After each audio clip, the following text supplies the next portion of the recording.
What's up, guys? Iceman here. So this video is by IGN. It's an official Spiritborn character class overview, and I know that not all of you have seen the ins and outs of this character, and I don't think I really have either. I've really cast a lot of judgment on it, however.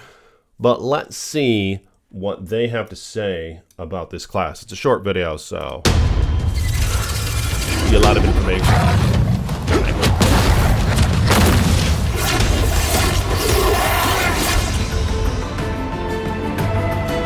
Vessel of Hatred is Diablo 4's first major expansion, where we will venture far into the dense jungles of Nahantu.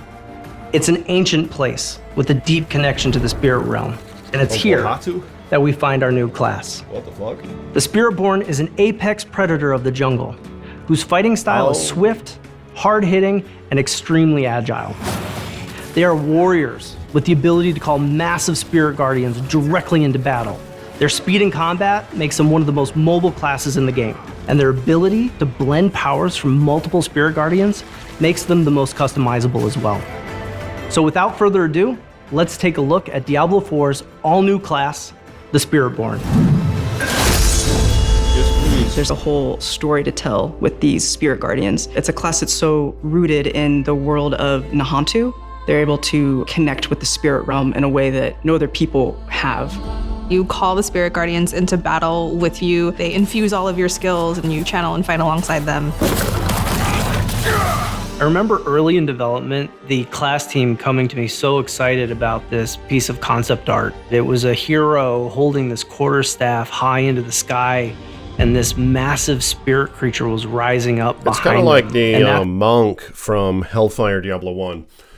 But I know a lot of you guys are saying that this whole Spiritborn class is kind of like a mix between the Diablo 3 monk, the Diablo 3 witch doctor, and the Diablo 4 druid. So it kind of makes sense. I know a lot of people wanted a paladin or an Amazon. I kind of wanted an Amazon like Diablo 2 reminiscence of, where you can throw the lightning fury javelins and just split the shit out of those things and just kill everything on screen with lightning. Or a paladin / crusader like class, where that's kind of like Thor with a hammer and just lightning all over the place, and then you can bash the ground and just has all sorts of AoE, stuff like that. But I don't know. What are your thoughts on this class so far? Do you think this is something you're going to try? Right now, I mean, I'm going to get the expansion, but I might just start off as a sorcerer or a druid. I'm not entirely sure yet if I want to try out this Spiritborn class, but let me know what your thoughts are in the comments. That's where the Spiritborn began. The Spirit Guardians are the 4 main spirits that the Spiritborn works with. We have the eagle, the centipede, the jaguar, and the gorilla.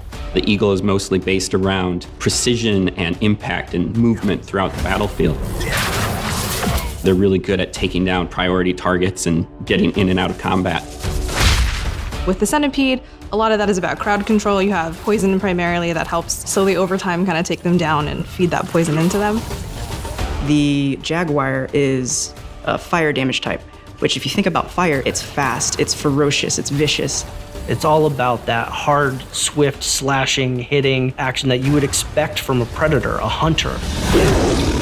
The gorilla is very defensive. When you think of a tank type of class or a fighting style, that's the gorilla. They're able to both take damage but also deal it back to anybody who hurts them. I think we're covering a nice spectrum of themes, going from the gorilla to the centipede. It gives players a lot to choose from. Gorilla and eagle look the most interesting to me. Even though a lot of our powers are inspired from many classes that we've seen across the franchise, we really felt it was important to do something new. The Spiritborn's playstyle is very unique because it's got the speed and the agility of the rogue, but it's also physically brutal, just like the barbarian, and that's all layered with these fantastical effects, very similar to the sorcerer. Combat feel is really important. It feels very different than any of the other classes, while still feeling very visceral and impactful. You can assign skills for any of the spirit guardians to your skill bar, like maybe something from Jaguar that you want to hit quick and you want to hit hard, but you also want to have an option to defend yourself and maybe take a step back, so then you would choose something from the gorilla skill kit instead. The Spiritborn's class mechanic is called the Spirit Hall. Players can choose from the 4 spirits to empower their skills with a passive ability that allows them to further customize their builds with devastating effects based on each spirit's core themes. There's a playstyle to fit anyone, If the lightning eagle really resonates, you can go full eagle, or you can mix and match and do like the teleport whatever skill you right like, there. depending on how you like to play. The reminds ultimates are me of all something from pretty amazing because you manifest the Diablo 3, entire spirit into the world and they destroy everything for you while powering you up. Yeah, but the The eagle's centipede, cool. for example, it Sucks bursts out of the everything up with it. ground. It's basically throwing Kind of. poison everywhere, and it just feels really awesome, and it makes you feel insanely powerful. Not a big The fan of bugs, Spiritborn's really. bringing 2 new weapons to the game. The first one was the glaive. Bugs It's a and shit. double-bladed staff weapon that's very focused around heavy damage. We chose the glaive because it lends itself well to the martial arts fighting style that the Spiritborn has. The second new weapon that the Spiritborn is bringing is the quarterstaff. It's a very fast and very agile weapon. They're often punching or kicking their enemies, but if they want to extend themselves into battle, the glaive and the quarterstaff really allow them to do that. Along with these new weapon types, the Spiritborn That's will also odd. have brand new But they only have one weapon slot? Like, you'd think if they were to have the glaive and the quarterstaff that there would be a slot for each, like what the barbarian is, to where if you use one skill that's staff specific, you could swing with the staff, and then if you use a glaive specific skill, like a stabbing skill, or even a swinging skill, like a bat or something, then it would use the glaive weapon. That's odd that they didn't do that.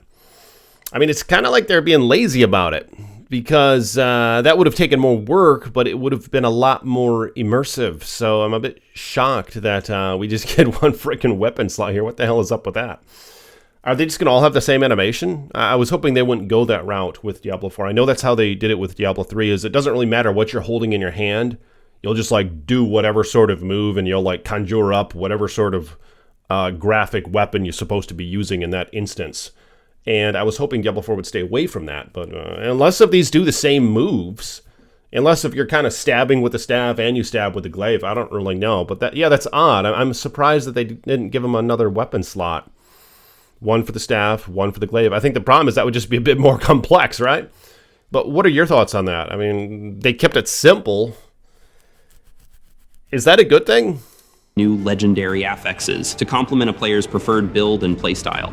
You're in combat, building up this momentum, gathering all the energy from these spirit creatures, and then unleashing those spirits upon the battlefield. It's such a good flow that you want to repeat that over and over again. Each of the guardian spirits are infused with personality and different types of visuals.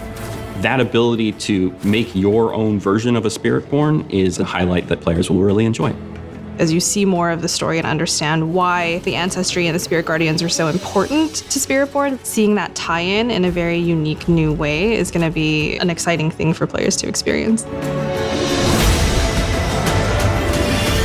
I don't really care how it ties in. I just want a character that looks cool and has cool skills and has a fun array of item types and stuff that they can use. But I know some of you guys care about the lore, the story, the backstory, and all that shit. But, I mean, what are your thoughts on this so far? Is this a character that you're going to want to play as? I mean, like I said, I'll probably try it eventually, but I just don't know if I'm going to try this when the expansion comes out. But I'm going to have a better time doing other things. Like, I did enjoy Season 4, and I think Season 5 and the expansion is going to be everything Season 4 was, and then some. I just hope they don't make that shit rain from the sky even more, because they're already making it easy to get to 100. Now it's going to be like 1 hour and we're level 100.